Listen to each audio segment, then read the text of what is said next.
22 जनवरी को अयोध्या में राम मंदिर के प्रथम तल का उद्घाटन बड़े जोरों शोरों से करने की तैयारी जारी है, पर शायद ये बहुत कम लोगों को पता होगा कि इसे बनाने में रुड़की CBRI के वैज्ञानिक का बहुत बड़ा महत्व है। एक प्रेस कॉन्फ्रेंस कर रुड़की CBRI के निदेशक के नेतृत्व में तमाम वैज्ञानिकों ने ये जानकारी दी है। रिसर्च इंस्टीट्यूट ये मंदिर का जो मेन टेम्पल का स्ट्रक्चरल डिज़ाइन है वो काम किया है, और फाउंडेशन का जो डिज़ाइन वेटिंग है वो काम किया है, और जो सूर्य तिलक का मैकेनिकल डिज़ाइन वो काम किया है।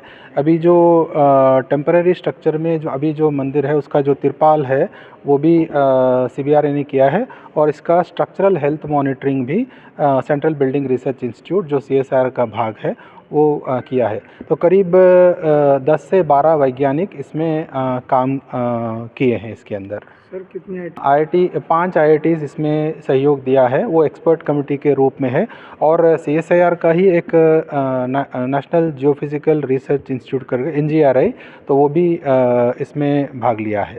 ये करीब 2020 से अब तक 3 साल लगा है।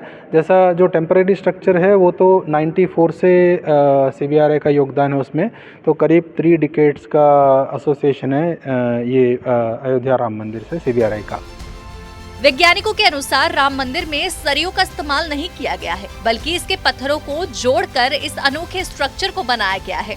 इस निर्माण के दौरान जहां एक और इसकी नींव में सेंसर लगाए गए हैं, वहीं सेंसर स्टोन से भव्य मंदिर का निर्माण किया गया है। वहीं इस निर्माण के दौरान रुड़की CBRI के अलावा देश की 5 IIT के वैज्ञानिक से भी सलाह ली गई है।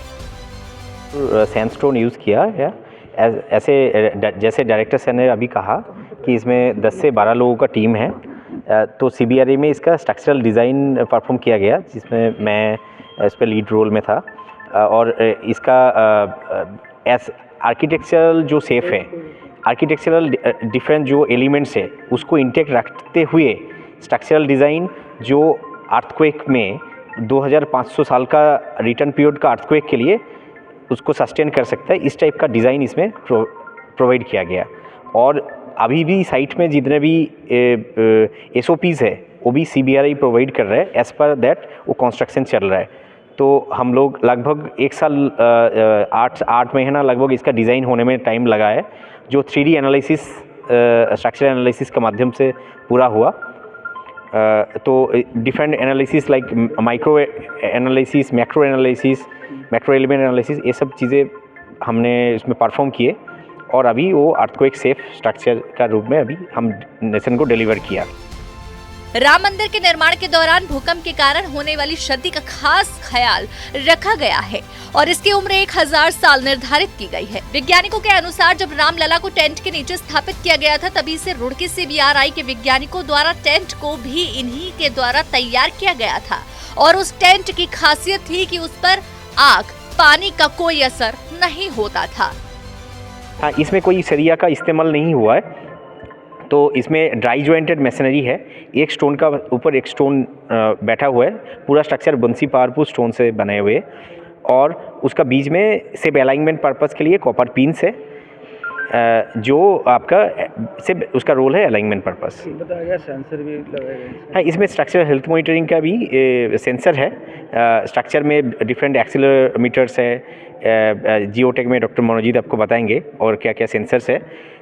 बेसिकली ड्यूरिंग अर्थक्वेक या स्टैटिक लोड में कोई स्ट्रक्चर कैसे बिहेव कर रहा है, या उसका क्या हो सकता है इन फ्यूचर, वो सब चीज़ों को मॉनिटर कर, जैसे ह्यूमन का हमारा देह का मॉनिटर करना पड़ता है, ऐसे स्ट्रक्चर को भी हम कॉन्टिन्यूअस रियल टाइम मॉनिटर कर रहा है। कितनी लाइफ सर इसका डिज़ाइन लाइफ है 1000 ईयर्स।